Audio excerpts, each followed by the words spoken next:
नमस्कार, सत श्री अकाल, राम राम सा खम्बाणी, वणक्कम, प्रणाम। आप सभी को ऑल्टरनेट मीडिया में फिर से स्वागत है। हमारे साथ जुड़े हुए ऋषि बागरी। आज जिन डिटेल्स को हम लेकर आए हुए हैं वो बहुत ही चौंकाने वाली हैं, एक्सप्लोसिव डिटेल्स हैं, nobody has covered it. We are also risking ourselves by covering और उसका जो पहला क्रेडिट है दैट गोज़ टू ऋषि।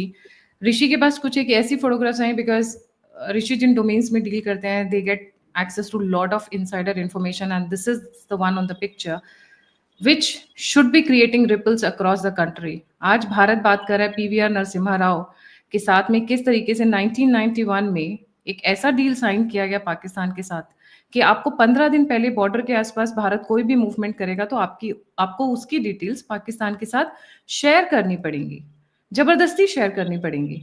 पहलगाम जैसा इंसिडेंट हो जाए तो आप क्या बताकर वार करेंगे या बताकर युद्ध करने जाएंगे? Then why did the Congress government in 1991 sign that agreement? But going beyond then that, ये गांधी परिवार और ये भुट्टो परिवार के बीच में क्या केमिस्ट्री है कि ये लोग बड़े प्यार से कोजी कोजी होकर मीटिंग कर रहे हैं? Rishi, a very warm welcome on the show. Thank you so much that you are daring to do this topic, क्योंकि ये टॉपिक कोई हाथ लगाने को तैयार नहीं है। These photographs are with me from last 3 days and even the top most people refuse to acknowledge this photograph. जी Rishi. Thank you Gayatri. I mean it's a very interesting photographs. मैं आपको ये फोटोग्राफ का बैकग्राउंड बताता हूँ। ये ओलंपिक जब China में ओलंपिक्स हो रहे थे और उसकी ओपनिंग सेरेमनी थी बीजिंग में, ये उस समय के फोटोग्राफ्स हैं। अब ओलंपिक की डेट थी 8 अगस्त 2008, अगर आपको याद होगा। सो 8/8/2008 सिंपल डेट है, याद रखिए। सोनिया गांधी और उसके बच्चे मतलब राहुल एंड प्रियंका आते हैं 7 तारीख 2008 अगस्त में।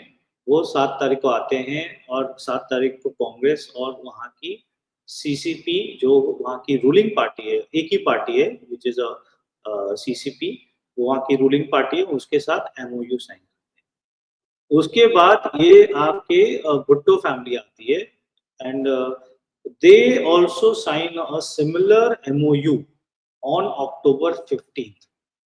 और सोनिया गांधी और इनके जो बच्चे हैं राहुल एंड प्रियंका, वो भुट्टो से उसी दौरान बीजिंग में मिलते हैं। ये सारे फोटोग्राफ्स वो उस समय 2008 की है। So they meet all this things and they both sign the same. Now the interesting part of that MOU is that usually आप देखोगे एमओयू कौन साइन करता है? 2 कंपनीज आपस में साइन करते हैं, 2 देश आपस में साइन करते हैं। यहाँ 2 पॉलिटिकल पार्टीज आपस में एमओयू साइन करते हैं। मतलब एमओयू कौन-सी 2 पॉलिटिकल पार्टी जिसका कोई लेना-देना नहीं है। एक पॉलिटिकल पार्टी इंडिया की है, एक पॉलिटिकल पार्टी चाइना की है। आप दोनों आपस में एमओयू साइन करते हो। किस टाइप का एमओयू साइन करते हो? आज तक आपने डिस्क्लोज़ नहीं किया। एंड थिंक 2008 के बाद मतलब ये बीजिंग के बाद हमारे ऊपर एक बड़ा आक्रमण होता है 26/11 का। If you remember that traded attack which has happened of 26/11 and 26/11 होती है हमारे जहाँ पर बॉम्बे में 300 लोगों को मारा जाता है and they target all the important installations like the top hotel, the railways, the other places. They go and target each and everything in Bombay. And बाद में ये बताया जाता है कि भैया ये तो पाकिस्तान ने नहीं किया है, ये आपके हिंदुत्व टेररिस्ट है, ये आरएसएस की साजिश है। And everybody knows that it was done by the Pakistan people and somehow ISI and Congress was involved in doing they actually basically आप बोल सकते हो कि दोनों ने मिलके उनका ये जॉइंट ऑपरेशन था। अगर तुकाराम ओमले ने कसाब को जिंदा नहीं पकड़ा होता तो they would have actually published only this thing कि ये आरएसएस की साजिश थी, हिंदुत्व टेररिस्ट था, पूरा हिंदुत्व को बदनाम कर चुके होते। Just because the Tukaram Omble was able to मतलब उस वो अगर कसाब को जिंदा नहीं पकड़ता तो things would have been in a very different zone together. So ये MOU what I mean to say is that ये चाइना का जो एमओयू था कांग्रेस के साथ भी साइन हुआ था और चाइना का एमओयू पाकिस्तान के साथ भी साइन हुआ था। ये एमओयू के बाद तुरंत 26/11 होता है, तो it can't be coincidence. And then why always Congress is soft on China, why Congress is always soft on Pakistan? हम पाकिस्तान पे अटैक करते हैं, चाइना यहाँ पर हमें क्वेश्चन पूछने लग जाता है। मतलब I don't understand why other parties are silent, even the top opposition parties, whether is Akhilesh Yadav, whether it's Tejasvi, whether it's even in Mamata Banerjee, even the DMK guys who are very vocal against the Modi government, but when it comes to the nation unity, they either become silent or they support the government. Owaisi जैसे लोग भी government को support कर रहे हैं। तो you can imagine this is the time when Congress is questioning the government कि भैया बताइए आपने क्या किया, भैया बताइए आप क्यों कर रहे हो, आप क्यों उनको फोन करके बता रहे हो। अरे भैया ये डीजीएमओ का सिंपल फोन था। आप जब टेररिस्ट अटैक करते हो, टेररिस्ट लोगों पे अटैक करते हो 24 ठिकानों पे, तो आपको पाकिस्तान को डीजीएमओ टू डीजीएमओ एक आपको बताना पड़ता है कि boss we are fighting against the terror, we haven't attacked any civilian facility, we haven't attacked any military facility, we only attacked a terrorist facility which are being harbored by you। लेकिन इसके बाद अगर आप इसको escalate करोगे तो हम भी इसको डबल एस्केलेट करेंगे। So we don't want to escalate it, that's why we want to clear our position. ये उन्होंने बोला था डीजीएम उनको after the operation Sindoor happened, they have made it clear on their hot phone. So this is how the things are going on. This is the thing कि हम जब भी देखते हैं कि हमारे देश के ऊपर विपत्ति आती है या हम किसी या तो चाइना के साथ सामना कर रहे होते हैं या पाकिस्तान के साथ सामना कर रहे होते हैं, तो we always find Pakistan, the Congress aligning with the Pakistan of the China and going against the country. This is always the way. It Not is the not first time. only Yeah. alignment, not only did they meet, but they also compromised our entire intelligence network. They did that. अगर आपको याद होगा, there was a very interesting thing in 1989. एक mister as दौलत करके हुआ करते थे, वो रॉ के चीफ होते थे उस समय। So what he did was that कि उनको इम्प्रेस करना था किसको, आपके शेख ये आपके उमर अब्दुल्ला के फादर को। तो what exactly he did, he organized a very interesting, he organized a conference in Srinagar, and वहां पर वो श्रीनगर में ऑर्गेनाइज करते हैं और सारे आईबी ऑपरेटिव्स जो कश्मीर में काम कर रहे होते हैं, ऑब्वियसली उनकी आइडेंटिटी एक्सपोज नहीं होनी चाहिए थी, बट उन्होंने उस कॉन्फ्रेंस में उनको बुलाया सेंटोर होटल में और फारूक अब्दुल्ला से मिलाया, उस समय के वो चीफ मिनिस्टर थे, और सारी की सारी आईबी के जितने भी ऑपरेटिव्स थे उनकी आइडेंटिटी रिवील कर दी गई, एंड एक के बाद एक वो सारे ऑपरेटिव्स मारे गए। So you can imagine the kind of people we had during those times. मतलब ये सारे कांग्रेस के स्टूज थे, कांग्रेस के वफादार थे, और इन्होंने देश को बर्बाद करने में कोई भी कसर नहीं छोड़ी। We have all the people who actually went ahead.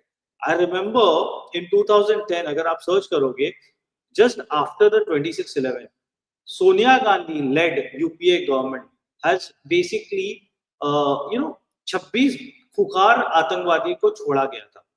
उसमें एक वो आतंकवादी था जिसने पुलवामा अटैक किया था। सो 26 आतंकवादी जो हमारे जेल में सड़ रहे थे, उनको गुडविल जेस्चर, अमन की तमाशा जेस्चर बोल करके छोड़ा गया था, and those are the people who carried out attacks back in India. So Uri हो गया, पुलवामा हो गया, those were the people who were actually did that. So this is how the UPA used to do, they used to leave all the terrorists। So मतलब इन्होंने central hotel में, ये एक book है अशोक भटनागर जी की बुक से ये पेज निकाला गया है। This is very difficult to even digest. Ashwani Bhatnagar, sorry, I correct myself, Ashwani Bhatnagar ने एक बुक लिखी है।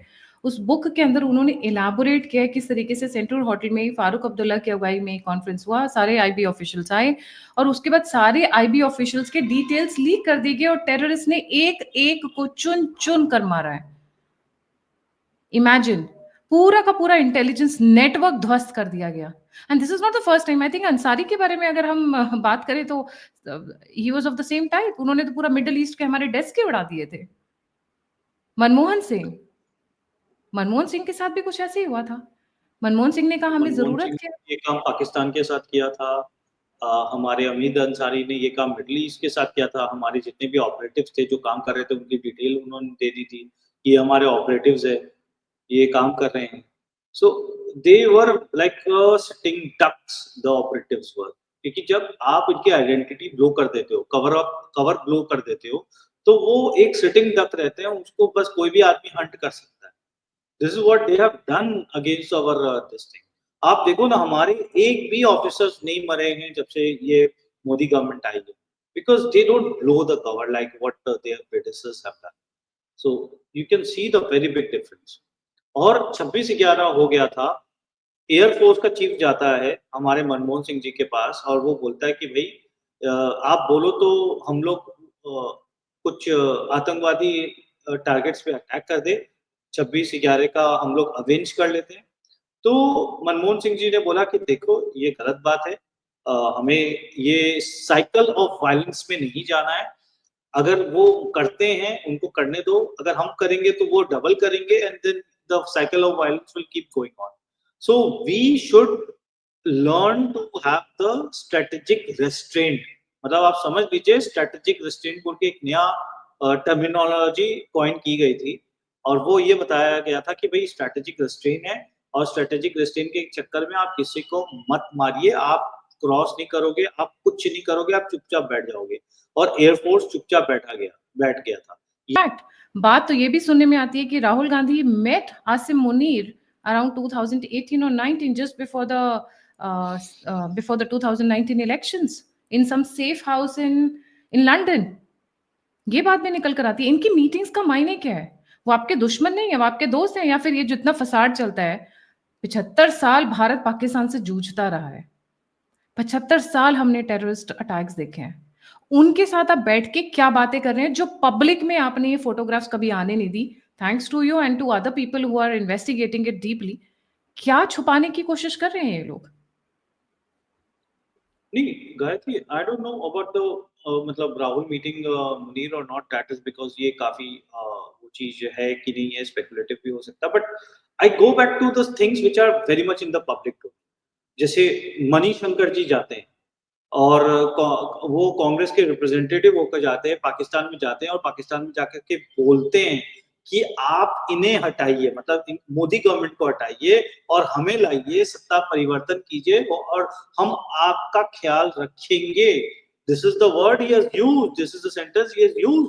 और ये पूरा का पूरा उसका वीडियो है कि वो पाकिस्तान में जाकर के इस टाइप की लैंग्वेज यूज करते हैं कि आप हमारे डेमोक्रेसी में दखल अंदाजी कीजिए, आप मोदी को बम्प आउट कीजिए। मतलब हटाने का मतलब क्या होता है? वो डेमोक्रेटिकली हटाने की बात नहीं कर रहे हैं, वो बेसिकली असैसिनेशन की बात कर रहे हैं कि आप मोदी जी को हटा दीजिए और आप हमें लेकर आइए and then we will take care of you. This is the kind of regime change they were talking about with the Pakistan।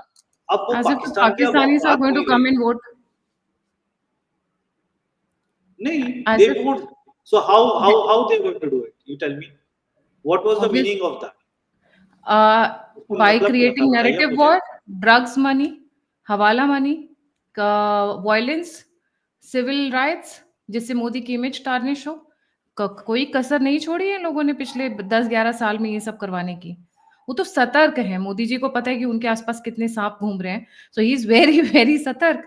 नहीं तो मेरे ख्याल से there is on an average एक हर हफ्ते में दो दो अटैक्स को टाला जाता है, जितना मैंने सुना इंटेलिजेंस के लोगों से, हर हफ्ते 2 अटैक्स को टाला जाता है। और ये तो एक तरीका हो गया जाके मणिशंकर अय्यर का ये बात करने का। ये प्रियंका वाड्रा क्या कर रही है यहाँ पे? प्रियंका वाड्रा कौन-सी सरकार गिराने उठाने गई हुई है? मुझे तो वैसे तो इनसे नहीं गायत्री सहानुभूति जी, होती है पहले तो आप मैडम से। ये क्वेश्चन पूछिए कि ये लोग किस कैपेसिटी पे मिलने गए थे, क्योंकि ना तो ये प्राइम मिनिस्टर है, ना तो ये कोई मिनिस्टर है, ना कुछ है। तो किस कैपेसिटी पे they were there in China to conduct this thing. मतलब अगर मनमोहन सिंह जी भी जाते हैं तो समझ में आता है कि भारत के प्राइम मिनिस्टर है, वो बीजिंग में गए हैं, इनॉग्रेशन है, हेड ऑफ द स्टेट बुलाया गया है, प्रेसिडेंट गए हैं।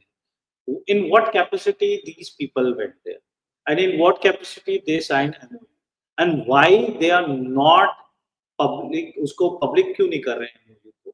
अगर इतने क्वेश्चन वो MOU पे उठ रहे हैं और सारी मतलब I think BJP government is BJP उठा रही है एज अ पार्टी, काफी लोग उठा रहे हैं कि भैया MOU को पब्लिक तो कीजिए, बताइए तो सही कि आपने साइन क्या किया है सीसीपी के साथ। तो आज तक उन्होंने वो MOU को भी पब्लिक नहीं किया। So that is how it happens. और the way they have basically damaged the country and damaged since 1947. मतलब आपने पाकिस्तान का हिस्सा अलग कर दिया और कश्मीर को बेसिकली आपने उनको दे दिया, जबकि कश्मीर आपके साथ रहनी चाहती थी, इंडिया के साथ रहना चाहता था, and you allowed it to be taken off. आपने चाइना को 40,000 स्क्वायर फीट 40,000 स्क्वायर किलोमीटर का आपने अक्षय सीन आपने दे दिया, और नेहरू जी से जब क्वेश्चन पूछा गया तो उन्होंने फ्लोर ऑफ द पार्लियामेंट में ये बोला कि वहां पर तो एक घास का तिनका तक नहीं होता है, आप क्या करोगे उसको लेकर के, बंजर जमीन को के लेकर के। 19 मैं आपको बताता हूँ 19 अर्ली 50s में और 60s में जब चाइना तिब्बत के ऊपर अटैक कर रहा था, उसको मतलब बेसिकली अपने हथियार रहा था, तो हमारे नेहरू जी ने चीनी सेना के लिए basically they have sent the rice at that point of time. अगर वो राइस नहीं भेजते तो शायद वो मर जाती चीनी सेना। तो बेसिकली इन्होंने चीनी सेना को खाना रसद वगैरह भेजा। यही नेहरू जी थे जिनके टाइम हमारे जब सोल्जर्स 1962 का वॉर लड़ रहे थे चाइना के साथ, तो उनको जूते तक नहीं मिले। मतलब उस समय नेहरू जी अपने सिगरेट्स भी प्लेन से मंगाते थे।